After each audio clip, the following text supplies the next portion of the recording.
So welcome everybody. It's great to see you all here again, and to the new ones, a very, very big welcome.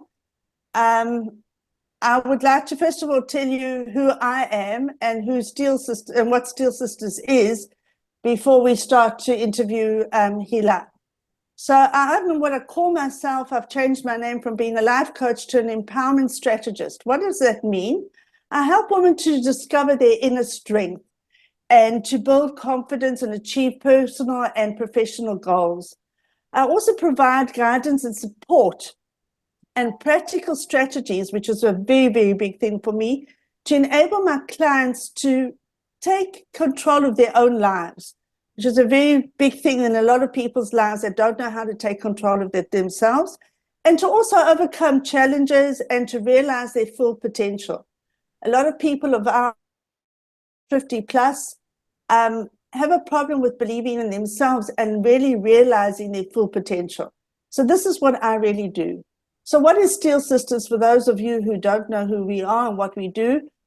Steel Sisters is a group, a Facebook group that I started in January. And the idea of the group is for women over the age of 50 to get to be informed, to educate, to create community, and to inspire you to move yourselves forward in the same way as I do with my coaching. We've had some incredible speakers on already, and the idea is that what we do is that we try, and it doesn't always work out because of the chagim, because of other things that happen, situations and things like that. But the idea is to try and meet on an interview once a month and to get together once a month and to really go into breakout rooms and have a guest speaker. Each and every time that we do meet, I do open it up for questions and answers so that people can ask questions and get the information that they're looking for. I hope that these kind of things inspire you, and I would love your feedback after each and every call to know exactly how you're feeling. What do you want more of? What do you want less of? So that I know in which direction to take the group. So that is a very important part for me. If anybody's got any suggestions of speakers, people that I can interview, people that could be guest speakers, please let me know. This is great. Hila joined our group, and I asked in the group the one day for people to, well, I always ask, hi Daniela, I always ask people to tell me where they're from and anything special about themselves. And Hila wrote in the group about a fantastic little a group a website, that she has created with two other people, and she's going to now tell us a little bit about it. So Hila, will you please introduce yourself? Thank you, Michelle. Yes, so my name is Hila Bar, originally from Cape Town, South Africa. I've been in Israel for 28 years. And I'm a writer. Professionally, I'm a translator and editor. But other than that, I write prose, poetry. I'm looking to publish a book. That is basically what I do. I have a blog in the Times of Israel, which I occasionally, contribute to. I write my own poetry on my Facebook page, and I basically write, whether it's translations, editing, or writing. Okay. Yeah. So tell me about this words of what's it called? Words of Iron. Words of Iron. Right. Okay. Israel. Right. So what happened with that? Yeah. How did that start? Okay. So when the war broke out, I had been going through a very difficult time of my life.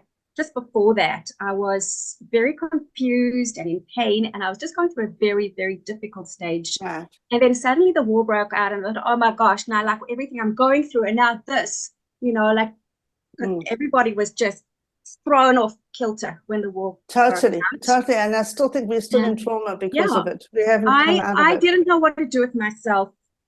I must be honest, most of the time I cut myself off from what was actually happening because I was focusing on my own issues, which I think at some time that's a good idea. But everybody was running around volunteering and in shock and crying and commiserating and mourning. And it was, everybody, for those of us who live in Israel, we know what we went through. And I just didn't know what to do with myself. I wasn't up to running around and packing food and barbecuing and collecting clothes and I don't know what. And I thought, okay, I felt a need to do something. What can I do? What skills do I have? So I decided to contribute in a way that might not have been directly to the people mostly affected by the war, but it was a contribution to those people indirectly affected, those people who were confused, who were distraught, who were in pain, those people who had a need to express themselves. And in my case, you know, we each have an inclination to express ourselves in different ways. In my world, it's writing. Right. So I decided I'm going to collect people's writing, creative writing, whatever they might be writing about, and make a book. I know to publish a book is not cheap. And I thought I didn't want to do this, and I don't have the funds myself. I thought if each person could contribute something like 100 shekels, if we get something like 100 or 200 contributions, that's 200 times 100 shekels. That's not a bad sum to publish a book. Okay. I didn't get as many. So I didn't know, I didn't get as many, of course. And I thought the best I can do with these contributions, I thought of a website, but I thought that means somebody needs to build it and so on. And I didn't have those funds either. I thought, and I wasn't in a state to start raising funds for that. I just wasn't in a state like that mentally. So what did I do? I collected all the contributions, I edited them, and I drew up a PDF document filled with everybody's contributions, diary entries, prose, poetry, some people just talking and their experiences and whatever it was. And I drew up a big PDF and I distributed it to people on Facebook, in WhatsApp groups, and of course to those who contributed, and people shared it. And that was my contribution, and I was happy.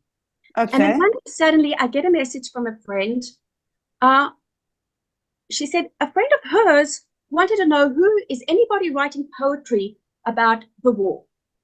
And my friend said, I know that you collected writing with mine. I'm not going to name this person because this person doesn't want to be named. Okay. It turns out that she and her sister-in-law, whom I happen to know, were both interested in setting up a website. And I thought this is perfect because this is, more in the direction what I wanted to do. And you have two more people on the team. Together, we can work something out. So we met up. One of the people was Sarah Pritzker, and the other one was her sister-in-law, who eventually left the group for various reasons. And around the same time, though, Yael Maoz, who owns this publishing company, contacted me and said, she's heard about what I'm doing. She would love to join. She also had an idea to publish a book, the same idea. So maybe we can all work together and she can pick and choose afterwards after a certain stage pieces for her book. I thought, excellent. So in the end, it's the three of us. We're working on the website. Yael's doing more of the technical stuff. Sarah and I are doing more of the editing and the literature side of it. And this is where we're at. Okay. So it's pretty amazing. It was originally called, it wasn't originally called Ironwords. I originally called it Pens and Swords. But one of the members of our group wasn't keen on that name, and we agreed on Words of Iron. Okay. And where are you getting the contributions from, and what kind of contributions are you getting in? All right. So I make a point of saying this is not politics or polemics or attacking anybody. It's purely creative writing, self-expression, emotional expression, anything to get it out of one's system. Yeah, very important. I'm advertising again, just through my personal contacts on Facebook, on LinkedIn, in my WhatsApp groups. I'm trying to spread the word as much as I can, just like that, just through social media, basically. Okay, but what kind of people are writing? Mostly women. Contributing. Mostly women. A lot of mothers. Some men. Uh-huh. Some men, there's a professor in New York, Professor Maxim Schreier, who's a professor of literature, Right. English and Russian literature, and he's contributed some poetry as has his daughter, but mostly women. And they write poetry. There's a woman from Sderot who wrote 2 poems in Hebrew, which I translated as well. Diary entries, Mm.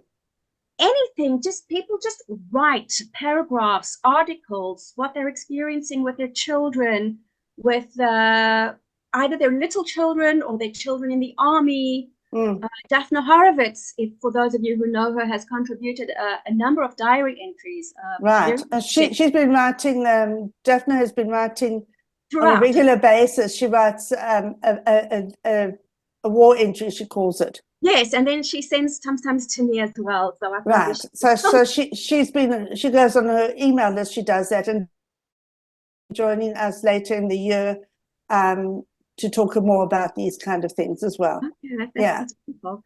And yeah, there's some poems. Fran here contributed, Fran Levine. She had a lovely piece.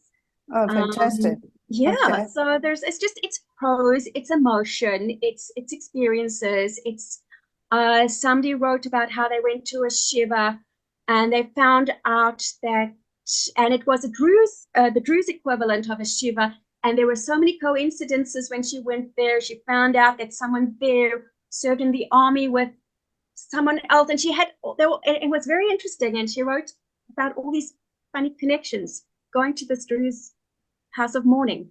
And yeah, so this is an amazing way of releasing emotions, and this is one of the things that I encourage in my coaching, is to get people to journal. And it's, the journal is normally something that we keep private for ourselves. It's like for some people when they were little girls, are writing your diary, dear diary, I had a terrible day today. My mom wouldn't let me go and visit my friend or whatever it was. But it's just getting those things out. And now as adults to do the journaling on whether it be daily or whether it be weekly or whether it be monthly, it doesn't matter. But it's an incredible way of releasing emotions and putting things down on paper, because also, we write about events that we've had or experiences that we've had. And when we don't remember the details, we've got it written down so that we can then go back and look at it again. Also, if we're going through a problem, if we're going through an issue of some kind, we're trying to find a solution to the problem and things like that. But just putting how we are feeling down on paper is an enormous contribution to helping us to solving that problem. Because we're writing it down and thinking about it, then sometimes later we can say, oh, you know what? Actually, this is the way I can solve it. So it's a huge way. Pardon? No, sorry, I wanted to let you finish there. Yeah. I just wanted to say, how many times I write a Facebook post to one of my business groups or one of my social support groups or one of my various other groups. I write with an issue, a query, a problem, a pricing problem for my work, or a client problem, or some social kind of a problem, and I write the post. And before I even press send or post, because I've written it out and it's there in front of me, suddenly the answer comes. I don't even have correct. And it's there. It's a very big factor. Sometimes people, though, I think even they might be too overwhelmed or too mixed up to even know where to start writing, how to start. I have 2 answers for that. I actually once asked a friend of mine who's a journalist. He's a seasoned journalist, a veteran journalist. I don't know if anybody knows David Zev Harris. I once said to him, he's an excellent writer, and I said to him, how do you actually start? So he looked at me and he said, you just start. In other words, you just write, and you can write anything. You can write your shopping list. You can write what you see around you. I see a brown armchair. I see the green grass. Just write whatever you see, any kind of nonsense.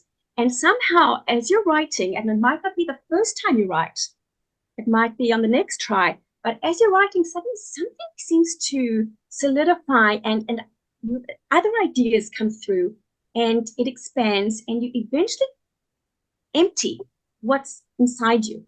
Yeah. And it's quite astounding. It's a very important factor. I've seen it with a lot of my clients where I've asked them to write at night before they go to bed, just to write down what's happened during the day, how they're feeling, what's going on. And very often they've said to me, you know what, I've had a much better night because I've got it out of me. And I've been able to open up and say exactly how I'm feeling. And, or the answer to the question or my problem has been solved for me because I found out what it is that I was looking for. So it's amazing how much this helps us emotionally as well as psychologically to do the writing. Have you had any contributions from children? I have had 2 or 3 from older teenagers. 2 of them were anonymous, and there was another one who was not anonymous, and a university student as well, who was not anonymous. And yeah, for some reason, so yes, the 2 anonymous posts on the website are from teenagers. I'm 17 years old or so. All right. So what I'm going to do is I'm going to share the screen to show the website so that we can all see it. And oh gosh, no, where is it? Sorry, I haven't got it up. I thought I had it up. So give me 1 second. Okay, I'm just going to add that if you write at nighttime, often, we wake up the next morning feeling better as well. I guess that's what you were, when you go to bed in a good state of mind, you will wake up in a good state of mind, and vice versa. I think that's a very important factor. You're 100% right. So I'm going to share the website now. Can everybody see the website? Can everybody see what I'm sharing? Yep. Okay, good. Okay, so it's iron words, as you can see. Okay, and do you want to just talk us through this? Okay, so most of the photographs like this, these were our own photographs or actual photographs that most of us took ourselves, or possibly our friends or family members. Various categories. It was interesting writing from work. There's an article written by a doctor, an emergency room doctor, who was working with people who were injured. So writing from the war front, what kind of people have been writing there? Okay, we actually haven't had any entries from the war front. Recently, somebody told me that her son, who is serving in combat, has been writing, and she wants to ask him to contribute. But we actually haven't had any contributions from soldiers on the war front. I was thinking we would, to be honest, because I'm pretty sure there are a lot of soldiers who write, but either their marketing hasn't reached them or they haven't actually had time to write. Yeah, we haven't had from that. Writing from I think for soldiers in particular, I think they need time to just internalize what's happened and what's gone on and the experiences they've had and everything like that before they would consider putting it out there, to other people, and they've just got to come to terms with inside themselves first. Writing from home? Most of the people have written from home. It's mostly mothers writing from home about. Have you had wives whose husbands who are in Miluim write? To be honest, I don't recall. Plenty of mothers whose sons are serving. Right. Husbands, I can't say. I don't recall at this stage. Not off the top of my head. And writing from work? Writing from work. So there was the doctor who wrote. The professor in New York, who's sent in a few entries. He's written, some of his poetry has been about anti-Semitism on campus. So I've considered that writing from work. I think that's a very important factor, because I think, as much as we are suffering here with everything that's going on and everything like that, I think a lot of people overseas are having a very, very difficult time with the anti-Semitism as well. Yeah, look, I don't know, what the media portrays and what really is happening. I don't know. I don't like to comment really on the media too much because I don't like getting carried away from what what they tell us. But yeah. And writing from abroad? We've had a fair number of contributions from abroad, from America, from the States, from Canada, from the UK. I don't recall if there's from anywhere else. There may be. Okay. All right. So what we're seeing here. So you can see here these two on the left. This is both the latest entries from Professor Schreier.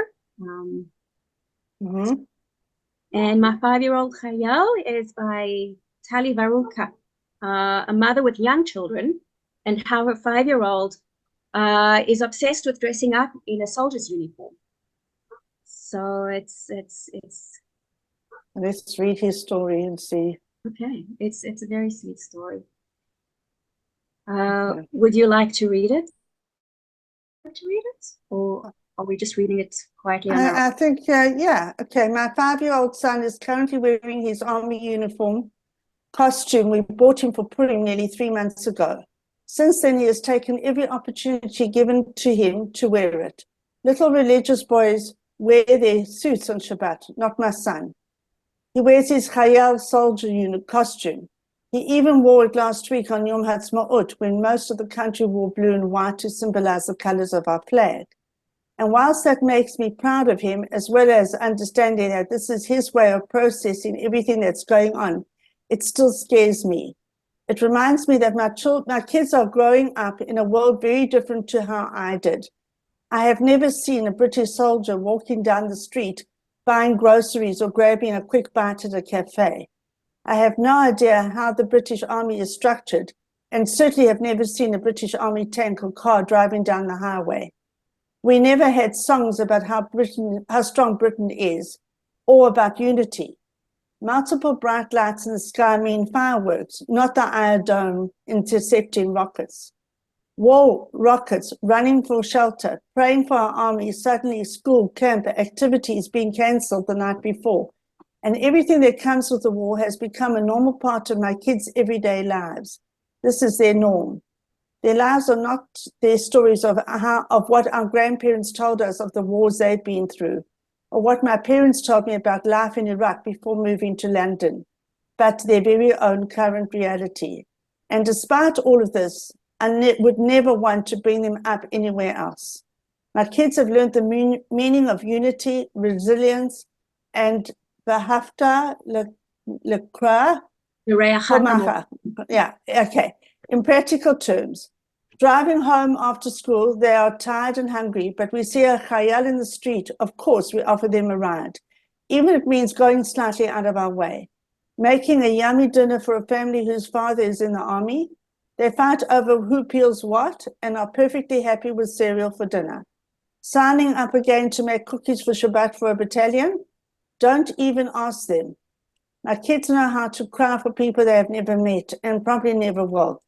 They each have the name of a hostage they pick themselves to say Tehillim for every Shabbat. So as I sit here typing this on my laptop, I look at my 5-year-old in his Khayal costume happily eating dinner and watching Paw Patrol, and the only thing I can think of is how on earth am I going to convince him to take it off and change into pajamas for bed. Love your neighbor as yourself. Psalms. Okay, so that's from this mother. Wow. Okay, so that was amazing. Okay, so lots of different stories like this, I suppose, that you get in. That's an example, yeah. People write, what comes to their mind. People are, they're what is the word? The words, rachli hamila, the words run away from me. But they're overwhelmed, they're saturated, and this is how they let it out. Yeah, okay, I think this is an amazing thing. Okay, so, wow, all right. Some people have photographs, some of the photographs we supplied. Some people, I wanted Tali to send a photograph, clearly not of her son in uniform, but of the actual uniform, but it didn't happen. Anyway, but we tried to have photographs. Okay. So this is amazing. All right. That's fantastic. And then how can anybody contribute to this? If you wanted to contribute, what is the way that we can do it? Okay, so if you go to the top of the page, Right. there is on the Submit your submit your writing. writing, and there are forms. You can, there's forms, yeah. There's two forms. There's one to submit your writing, which category you want it to be in, and so on. The second form is the author form, where we take a short author bio and hopefully a photograph of the author. Okay. All right. So there you go. There are your forms to fill in. All right. That's amazing. Okay. And what are you going to do with this? Please God, when this war is over, what are you going to do with all of this? You know what? Even when the war is over, people probably will still be writing.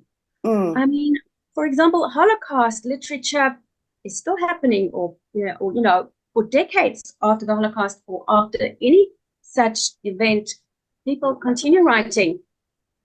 Children of survivors write, and so on. So we're still going to be, looking for contributions. And as you said, maybe by then, some soldiers will be ready to write. But at the same time, Yael Maoz will be looking to compile a book with some of these pieces. Okay. And this will stay online for as long as we can, as long as possible. Right. Okay, that's amazing. This is really amazing. Okay, so all right, so I think that's it. And now we will open it up to questions. Anybody we can all unmute yourselves. And thank you, Hila. This is amazing. This is really a huge way for us to express how we're feeling, and another way of letting out our emotions. We had a little while ago in March, we had somebody by the name of Leora Blum. I don't know if you know her. Yes, I know Leora. Okay, so Leora, for those who don't know her, Leora is an artist and a graphic artist, and she has a family history with the Holocaust, and decided to try and see what 6 million would look like in a picture form. And what she did in the end was she created on huge pieces of canvas 60,000 little rectangles. And she's going to have 100 of them eventually. And every single one is a person who was lost in the Holocaust. What she also did was she took another piece of canvas and did triangles, where she took the triangles, which if you look at the whole picture as a whole, it looks like Magen David's. And her intention is to eventually put a star in each little triangle, and it's for all of those who have lost their lives during this war, and with details of each single one.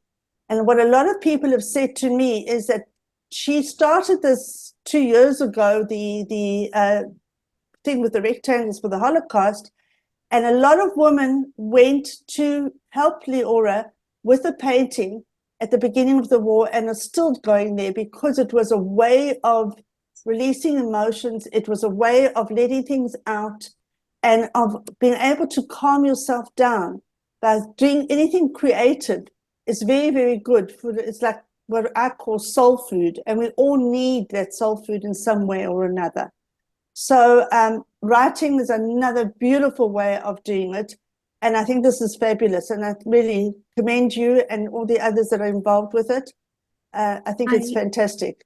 Thank you. I would just like to say that it doesn't have to be professional writing. You don't have to be some fancy writer to be able to write. Anybody can write. Right. And it doesn't matter. The important thing is that you release what's stuck inside you. Yeah.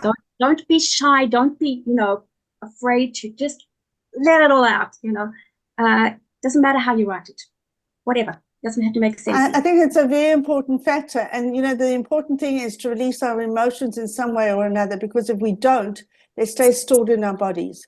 And then we are looking for trouble, because it really leads to eventually to illness and to not feeling good. And that is the last thing any of us want. So if this is a great way for you to do it, then please, all of you, try and contribute to Hila's endeavors. I think this is fantastic. Okay, anybody, let's all unmute. And if anybody's got any questions, please go ahead. Daniela, yes. I have two questions, if I may. Sure. The one is, Hila, you mentioned that it all eventually you're going to have a book that you're going to create out of these works.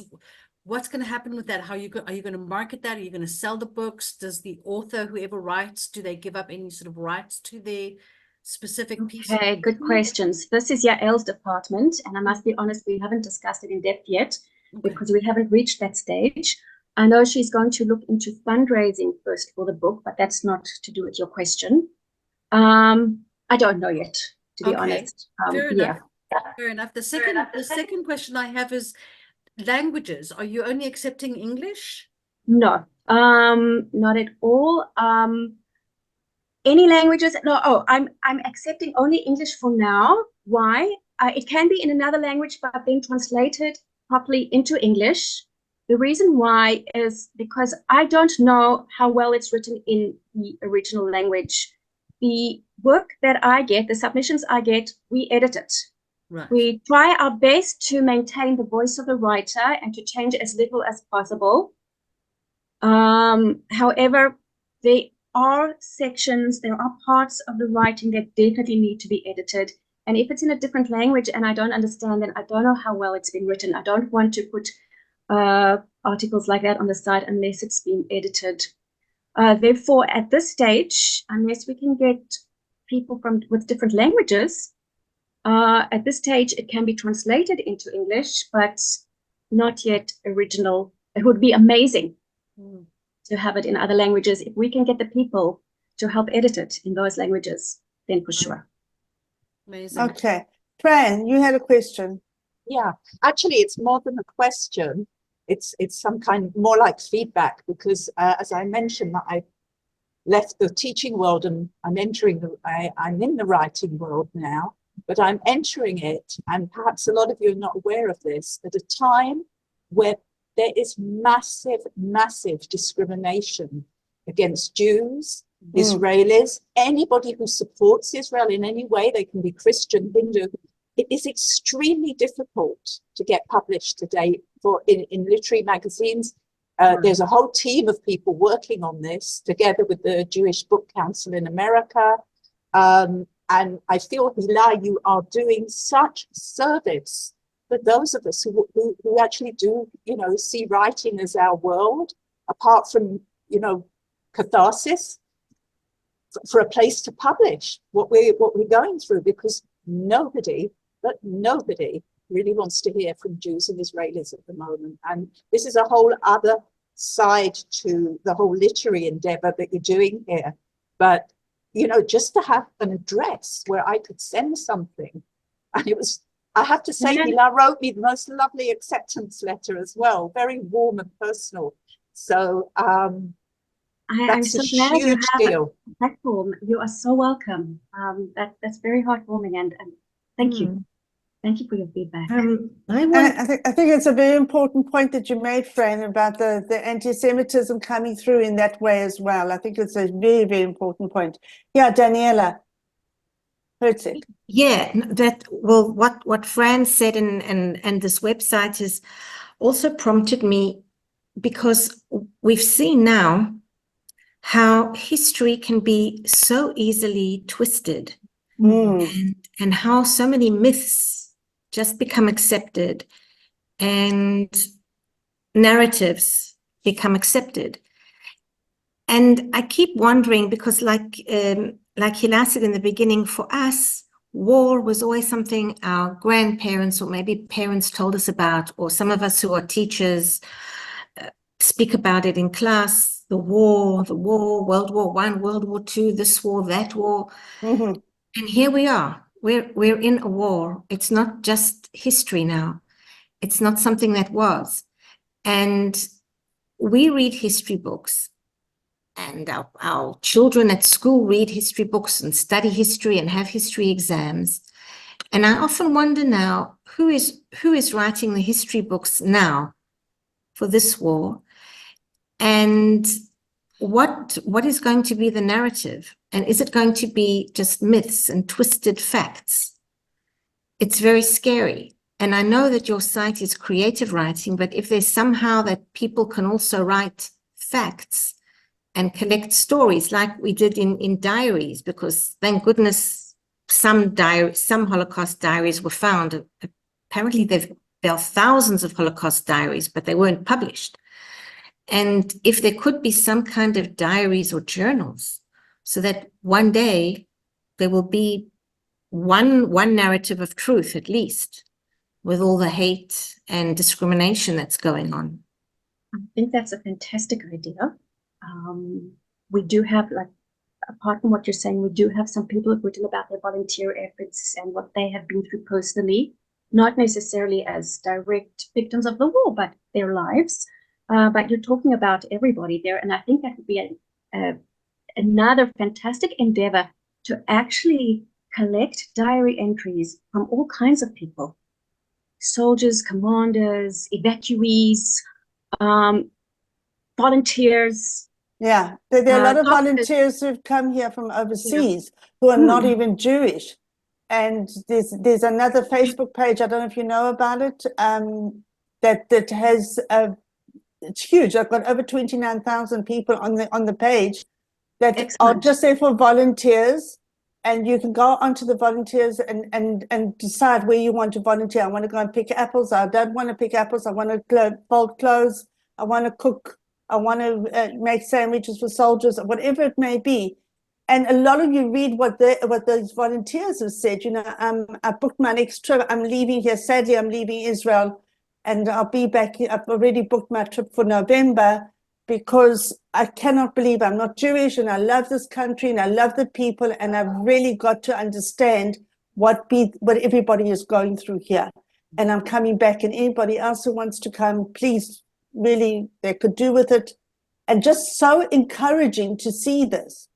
And I would actually like to put you in touch with this woman, Hila, afterwards, and maybe you can connect, because a lot of those contributions could also be a huge thing That's for you. fantastic. Yeah, Daniela. I think that probably the journal writing and diaries can be a way to tell the truth when hopefully this war is over. I agree with you. I agree with you 100%. I think it's a very important factor. And also, you know, just to say how we are all feeling, every one of us. Yeah, I think, Hila, you can add in a section called testimonies. That's excellent. Excellent, Daniela. It's a good one, yeah. Okay, we will And I definitely wanted going to to do something with that. I also wanted to ask you, you know, the website's up. So now who are the readers? Who are you? Are you marketing the website to anybody? Who's reading the content All right. that's putting up there? You have very good questions. I am not a good marketer. My marketing is always simply networking, talking and telling people, which is why I brought it up in Michelle's group for the first time when Michelle encountered it. So who's reading it? There are people reading it. I must be honest, I don't know who. Definitely the contributors, because they're aware of the site and they're familiar and they have mentioned to me. People I have respond encountered. to articles, No one has actually responded or to commented, or anything like that. no, to be honest, no, I don't think so. I will sometimes pick an article and distribute it on Facebook, you know, read this wonderful entry about whatever it is. But as far as the readership is concerned, I must be honest, I don't know. I don't know who's actually looking at the website and reading it. I just spread the word and spread the word and spread the word. It almost sounds like cold emails, perhaps, you know, something like that. You just, wherever it hits, which is not the best way of marketing. So yes, I don't know. Once again, you ask good questions, and I don't have an answer for that. Yeah, but you have answered, if you don't mind me jumping in, Hila, you have. Please do. You do organic marketing. That's the best form of marketing, where it's word of mouth. Yes. And it's networking, and people people are your ambassadors, just like, who was it? Fran, yeah? Who actually, you know, have experienced you. So that's the best. I think, you know, just mentioning about, you know, it's about having the voice, and you're all mentioning, like, how can we have the voice in the future, and how can we work all together? And I think if you have a focus, like uniqueness, a purpose, I think also people, and you're starting to, people will hear you more. And you don't, because I, in my own business, I don't do paid marketing. I only do organic. And it's, you know, and like, and you've got Michelle here and Daniela, yeah? And we've got the group. Right. And we're your ambassadors. And I'd love, you know, for me, writing, I wrote a diary when I was 12 in South Africa. You can hear I've got a bit of a South African accent. Welcome to the club. Excuse me, Michelle? Welcome to the club. Yeah, exactly. So since I was 12 until 18, and I actually came to Israel and stayed on Kfar HaNasi, which was opposite Rosh Pinna, which at the moment now is a terrible place to be in. But I remember writing. I still continued. Wow. I think it's so important. And I haven't written. I can't, like, but I love writing, and I love writing poems. So I'd love to find a way of, you know, connecting with you. That's why I'm here today. Absolutely. Look, I I will think- maybe Sorry, carry on, Hila. in the chat or somewhere, which in a way that Michelle deems appropriate, I can write my phone number, my email in the chat, and whoever would like to get in touch with me is most welcome. Please do. I think that's a Okay, great I'll do it idea. now. And also, we've got somebody here who's keeping very silent, who is an incredible writer and very descriptive, and that's Anne Friedman. And Anne, I'd love to see something of you, what you've written, because you're also very emotional and very caring about what is going on and how devastated you are whenever you hear about a soldier that's been injured or killed, God forbid. And really, I really feel that you should be contributing to Hila's page. Thank you. I really, really want to, Hila. I've written a fortune. Okay, I've written a lot about all my feelings to try, and from day one, from the 7th of October, I started writing because it was the only way I could externalize what I was feeling inside. Then I started writing a lot of Facebook posts. And I made it public, so I got hundreds and hundreds and hundreds of replies. Problem was that some of the people, my Jewish friends or whatever, agreed, and my Israeli friends said, well said and well. And then I got the other side who said, well, if you didn't take in 1978 from us, and you're not really an Israeli, and look at you, and absolute hate responses. But so much so that I stopped. I stopped actually posting anything on Facebook because of that. And yeah, I thought I had a mission to write and explain the truth. You can't. I think the media has gone so out of hand that nobody wants to believe the truth. Nobody wants to see it. They see what they've been brainwashed to believe. So I think that you could really contribute here, Anne, and put in an entry of some kind to Hila's page. I really think it would be, everybody would enjoy reading. Oh, I will. I'll send you some of my writings. If you Okay. like. with pleasure. And you know what? You can continue writing on Facebook, just to your friend circle. You know, you can change. Yes. Not public, or not for anybody to respond. Yeah. Absolutely. Yeah. I'm going to.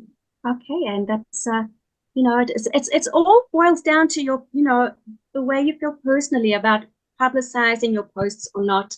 You know, it can get too much. It can be extremely painful and frustrating and horrible when people start writing these things, which I can understand. Yeah, so narrow it down to your friends. And there are other people who just don't care, and they'll just you know, but we're all human, and it does affect one for sure. I think you have to differentiate between advocacy work, which is maybe what you were doing, Anne, was a lot of advocacy, and then people do kind of respond, and you can get a lot of very dark responses, which I totally get and I understand because I've been there too. And then just using writing to just express yourself, which I think is what Hila is Right. what that is doing, Right. is Right. not really sort of advocacy, but rather, Yeah. expressions and emotions, which I Right. think would fit really well with what you're doing, Anne. And I think in terms of what Daniela was saying previously, I'm not sure if, just expressing our emotions and what we feel is a good way, but it's not really advocating our truth. I must say that I'm very inspired to write more for your page. I would be honored. I look forward Really to reading your writing. Mhm. Thank I'd you. like, And I'd thank like you, Michelle. Pleasure. I'd like to say something. In fact, I'm actually asking for a response from everybody here.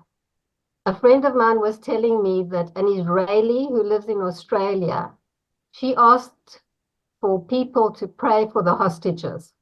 This woman, my friend here. And this woman in Australia, this Israeli, beautiful Israeli, wrote to her and said to her, why? Why should we pray for the hostages? And I'm just blown away with that kind of response. I want to know if anybody can give me a comment. I think if you've got any humanity, you would pray for a hostage. Why not? Is the response. Yeah. I don't think it's even, I know it's a bit mind-boggling. Mm. She's entitled to ask if she feels it's, she's entitled to her opinion, I guess, somewhat, whatever it may be.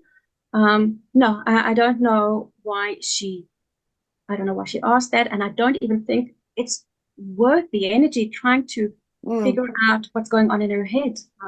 It's not a case of, no, it's not a case of trying to work out what's going on in her head. It's a case of, what do you respond to that? You don't. Because she wanted a response. She asked She for a don't. Well, she's not going to get a response. She doesn't have, she can want a response. Don't have to respond. No, what I response is write, also a response. Marianne, what I write at the bottom of that is your idiotic comment isn't even worthy of a response. good one. That's what I write. Yeah. But then you're just alienating people when you're attacking them. Rather try and sort of like say, for me, it's like, why not? What is stopping you from praying for someone who's in distress? Because, Daniela, I think that they really believe that this is justified. I think they've got it in their heads that no Israelis actually need to be prayed for or rescued because they asked for it.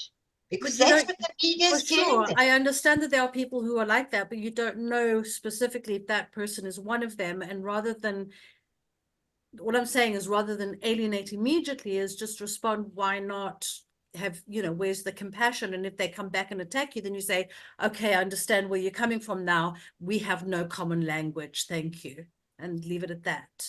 There's no point in even I wouldn't responding. want to be compassionate with somebody like that. I wouldn't. If they are so dead to feelings and antagonistic towards any kind of prayer or whatever, I wouldn't bother with a reply. There's something wrong up there. Well, unfortunately, I've had a lot of responses from people who are friends, supposed friends or acquaintances, that are good people, that are kind people, that are compassionate people, but who have no understanding. And when people, if I attack them immediately if they come at me and saying, but you've done this, that, and the other, and I'm like, well, what have you been hearing? Can I give you my version of things? Instead of going back and attacking. So yeah, there are people out there who are really dark and evil people, but there are people who are really just ignorant. Sure. Vanessa, you want to? Is that okay if I jump in? in? Yeah, please jump in, please. I want to go with both of Daniela's and Anne's comments, and I think there is, there is a need of kindness, but I also think it's timing. Maybe they're not ready, and so I'm going with you there, Anne. because, and maybe you're not ready to actually respond to what they're saying. So it's about the message that you're trying to get across. So it's having that time to step back and think, you know, what is the message? Do you want to educate, on board the person? Do you want to be angry with them? You know, like Anne was thinking, well, no, you know, I'm not going to give them a chance. Oh, Marianne, yeah, no. But so listen to yourself, because that's your instinct. But Mhm. Vanessa, And Vanessa, give do, it some do time. these people really want to be educated? Well, These that is why, These that is are why the people that don't listen. These are the people who justify everything because they believe the incorrect Okay. facts. that is why Daniela's saying reach out. You only need to reach out once and see how they react. And if they still don't react favorably or they're disagreeable, goodbye. Leave them. I think that's the yeah. whole thing, and I think let's bring the focus back to what Yeah. Hila is here for and why we are here. And I think this is a very important factor. Okay. So anybody who wants to contribute, and I think it would be fantastic if we could get contributions from a lot of people, to put into the website. Then you've got Hila's details. We will also put it on the Facebook group, so for you to get it again if you need it. And I think, Hila, thank you very, very much. This was a very, very interesting interview. Has anybody else got any comments that they want to make before we end off the evening? I wanted to say something about, if we're talking about PR. Yes. The website is getting huge exposure through several American Jewish, I'm in a group on Facebook called the Jewish Binders, which is Jewish writers from all over the world. And one of them has a newsletter. Hila, do you know Erica Dreyfus, Jewish? Yeah, so she's mentioning your newsletter every month. Really? So there are people out there that are really talking about it. Yeah. That's how I found out about it. That's fantastic. I know Julie Zuckerman, who lives in Yes, Israel. She's mentioned her twice now, but Erica Dreyfus, I don't know her. That is fantastic. It's really worth joining her Substack because she is amazing. She's okay. But it is getting exposure. I mean, I wouldn't have heard about it just through Facebook. Wow. Okay. Fantastic. Thank you for letting me know, Fran. Wow. That's fantastic. Okay, so I hope that at least 2 or 3 of you are going to contribute at least to this. I know I'm certainly going to think about what I can put in there. Maybe even just at the beginning of the war, I wrote just how I felt and those first few days, and the horror and the shock and the emotions, the raw emotions that I felt at the time, and it might be worth putting it in there. What I have noticed, and I'm sure that a lot of other people have found it as well, that people living overseas, even those closest to you, your immediate family, don't understand the emotions that we are going through at the moment. They cannot see it the same way as we can. They are bombarded with what's going on in the different countries, with the news, with the social media, with the press, and they're taking their viewpoints based purely on that. They cannot see what we are living through, where, you know, we get in our WhatsApp groups all the time, we're getting another soldier was injured, another soldier is being killed, hearing about families who've been devastated, hearing about what's going on with different people, seeing the soldiers who are recovering and who are doing well and who are being released from hospital after so many months, or hearing about, you know, wives and parents of soldiers, and a lot of us are parents of soldiers ourselves, or people who've been in Meluim. And we understand, we really do, but they cannot understand that. So I think it's really important that we that you have to understand where they are coming from and where we are coming from. We are 2 different areas, and they cannot understand that. And I'm having the same thing with my own immediate family. So I can totally understand. And I think that seeing a website like this and be able to say to family and friends overseas, have a look at this website, because this can tell you exactly what Israelis and what we are feeling. and what is really going on for us. And I think this may actually open up a few people's eyes and ears to the whole thing, to the whole perspective of getting a different perspective on the whole situation. So thank you very, very much, everybody. I hope you enjoyed tonight. It was great. And, Thank you. and we've all got a lot out of it. And we'll be posting on the Facebook group shortly about what's happening next and when this recording will be up for everybody to look on the YouTube channel. All right. Sorry, So- can I just ask one more question, Sure. Hila? You don't want anything political mentioned in the writing. No, we're not looking for politics or analyses or polemics or nothing like that. So We're not, no this is blame. the way the government of Israel should act. Nothing like that. It's more a release. It's more expression. It's more what I am going through and how I feel about things. What I see soldiers doing, what I see my son doing, what I see my little 3-year-old doing, what I see my kids at school, what I see the people in the shops doing, that kind of thing. It's not any kind of, Thank how you for should we- joining us, Simone. If you look at the website and go through some of the pieces, maybe you'll get an idea also. Okay, great. Thank you. Thank you so Okay. much. Okay. You are so welcome. Thank you, everybody, for coming to listen and to participate. And thank you, Michelle. Thank you. very It's a much. pleasure. Okay, I think this was great, and I'm very pleased. Thank you so much.